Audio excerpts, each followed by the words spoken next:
Hi everyone, it's Dan. I have here another video looking at chess endgames. The focus of this video is going to be the winning strategy for an endgame, where it is a king and a minor piece, knight or bishop, and a pawn versus a lone king. Now, in these positions, it's going to be very important to hold on to the pawn, since a king with a single minor piece cannot deliver checkmate. As the defending side, you'll want to try to track that pawn down, but if the attacking side sticks to a few principles I'm going to outline here, the defending side will likely be unsuccessful. So the first endgame we're going to look at is knight and pawn versus king. Now in this position here, if you'd like, you can pause and try to figure out what the outcome will be if it is black's turn to move. If it's white's turn to move, obviously the pawn will be able to promote without any trouble from the king. If we use the rule of the square, we can see that the pawn will make it to the end of the board without any problem. But if it's black's turn to move, try to figure out what the result of this game will be. A few key features to take note of here. 1. The white king is not yet in a position to defend the pawn, so it's up to the knight to do so. And 2. The knight is in front of the pawn. These two factors combined means that if it's black's turn to move, this position is a draw. And what that looks like is after king to e3, white can try a few different things, but they won't work. White can try pawn to g4, and then king to f4, pawn g5, king f5, king to c5 for white, but then king to g6 forks the knight and the pawn. If we back up here, white can also try, in this position after the king plays to e3, white can also try something like knight to d6, but king to f3 will attack the pawn. Knight to f5 protects the pawn, but then once again we have a fork, and this game is going to end in a draw. So the most important factor of this first position is that the knight is in front of the pawn and is not able to maneuver to get next to or behind it.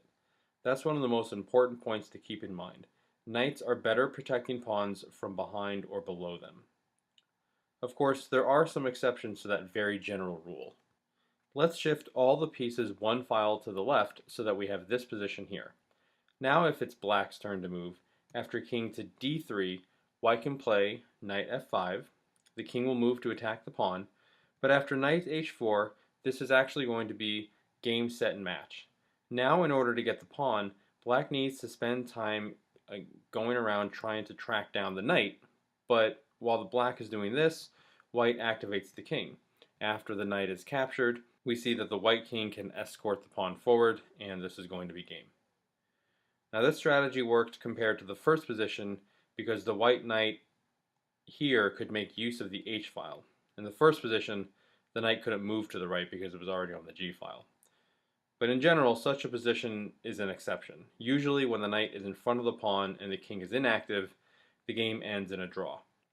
However, if the knight is defending the pawn from behind, that is a completely different story, and the attacking side wins almost every time. For example, in this position, we can see that the king is as far from the action as it gets, but it is actually white's turn to move and win. If you'd like, you can pause the video and try to find the winning move for white. That move is going to be knight to b2. If black takes the knight, then we have pawn to a4 and the pawn's going to promote. And if instead we have king to b3, then we have a4 still, and now the pawn is protected, and white has all the time he needs to get the king into an active position to promote the pawn. The knight is actually directly protecting the pawn, but the pawn is indirectly protecting the knight because if the king captures the knight, then the king will obviously be too far away to stop the pawn from promoting. So those are some general positions to be aware of. Now let's look at something a bit more concrete. Here black has managed to get the king into the corner, and because of that, in this position, despite all the white pieces in close proximity to the black king, this game ends in a draw. The pawn needs to be protected, which means the knight can't move. And if the king moves to b6, well obviously black is in stalemate. And if the white king plays anywhere else, black can just oscillate between b7 and a8, and if the king ever actually does move up to protect the pawn, obviously this is again going to be stalemate. And so in this position, for white, there is no progress to be made. This demonstrates that the maxim, passed pawns must be pushed, isn't always true. In fact, let's imagine a similar position, but this time the pawn is on a6. Now if it's white's turn to move, white can actually win by first moving the knight to b4 to protect the pawn. Then after the black moves, king to c6. From here, if black plays to a8, the king moves to b6, taking away the square a7. This forces the black king to play to b8. And now white can maneuver the knight to attack the corner via d5 and c7.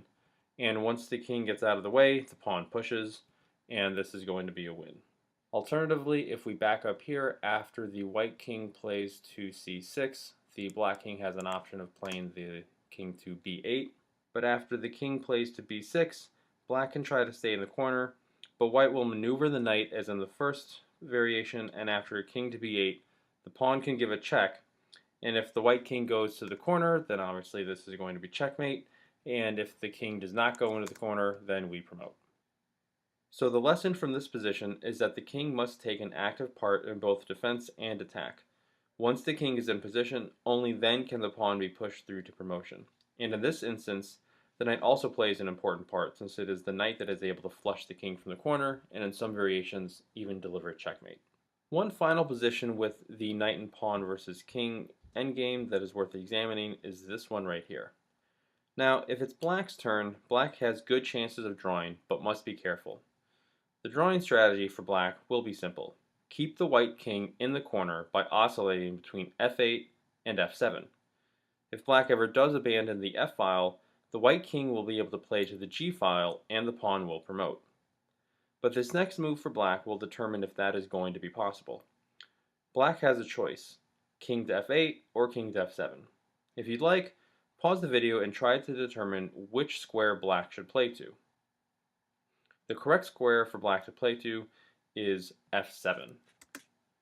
And the very simple way to determine which square black needs to play to in order to draw is to use the knight as a reference. In this position, the knight is on a light square, so black should play to a light square. Keeping in mind that a knight will always land on the opposite color square of the one it currently occupies, if black instead plays to f8, notice that he is on a dark square, and from the knight's current position on d1, the knight is also able to occupy a dark square. What this means is that white will be able to maneuver the knight to take control of f7 without giving check, which in turn means that black will be forced to move to the e file, thereby granting white access to the g file. If, however, black plays to f7, the white knight will only ever be able to give check to the black king, but not force him off the f file. And since the knight is the only piece white has that can currently move, there's no more progress to be made, and the game is drawn. So remember, in a position like this, the defending side can ensure a draw by playing to the same color square as the knight. So that is a pretty exhaustive look at some of the essentials of a knight and pawn endgame. Very quickly, I'd like to discuss what to do when the minor piece is a bishop and not a knight. Now, in the overwhelming majority of cases, a bishop, pawn, and king working in tandem are enough to win. There's no real formula for winning those positions, you just have to calculate how to win, and it shouldn't really be too difficult. The only situation really worth mentioning is rook pawns. The only hope for defense black will have in a situation like this is to get to the corner and stay there. And the only chance white will have to win if the king does make it to the corner is if the bishop can attack the king when he's there. In other words, only bishops that can attack the queening square of rook pawns are able to secure the win. Otherwise, once the king gets to the corner, there's no getting him out. And we can see that from this position here. White can maneuver his pieces all he wants, but he will never be able to force the black king to abandon the corner square from h8. Even if the bishop plays to a square like d5 and takes away g8, this is going to be stalemate. There's no way for white to win this game. But what if the king hasn't made it to the corner yet? It's worth trying to figure out if the bishop and pawn together can keep the king out of the corner long enough to allow their own king to secure the corner square by himself, which would lead to promotion and checkmate. So, let's look at this position here. If it is black's move, black draws, as there's no stopping the king from getting to the corner. But if it's white's move, white actually is going to be able to win. If you'd like to, pause the video and see if you can figure out what technique white should employ to secure the win. Okay, the first move is going to be pawn to h6, and the next move is going to be determined by black's response.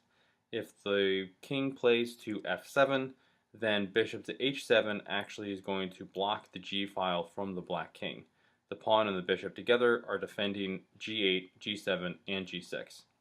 Black can go for the pawn via f6, g5, but the white king is actually just close enough that he can take away the square g5 from the black king. Note that if the white king were on g2 instead of g3, there would be no saving the pawn. But now that the pawn is safe and the black king cannot get to the corner, there is no further resistance for black, and white is obviously going to be able to push through and promote the pawn. Now to go back, if instead, after the pawn moved to h6, if instead of king to f7 we have something like king to f6, well here, bishop to h7 would actually be a mistake, since the king would be able to play to g5 and pick off the pawn. So before we play our bishop to h7, what we need to do is push our king up to g4, secure our pawn, and once the black king tries to make a dash to the corner by going up to f7, trying to get to g8, now we can play the bishop up to h7, and this is going to be a win for white. This is pretty much the same position that we just looked at. Now this is a very particular case of the wrong color bishop being able to keep the king from the corner. In general, again, it must be said, bishops must be the same color as the queening square for the rook pawns to win. And that is actually it for this video. I'm going to tack a couple of puzzles to the end of the video, so feel free to take a look at those. In all of them, it will be white to move, and you will have to determine what the result will be, a win or a draw. I hope you enjoyed the video and found it helpful. Questions and comments are welcome. Good luck with the puzzles, and thank you for watching.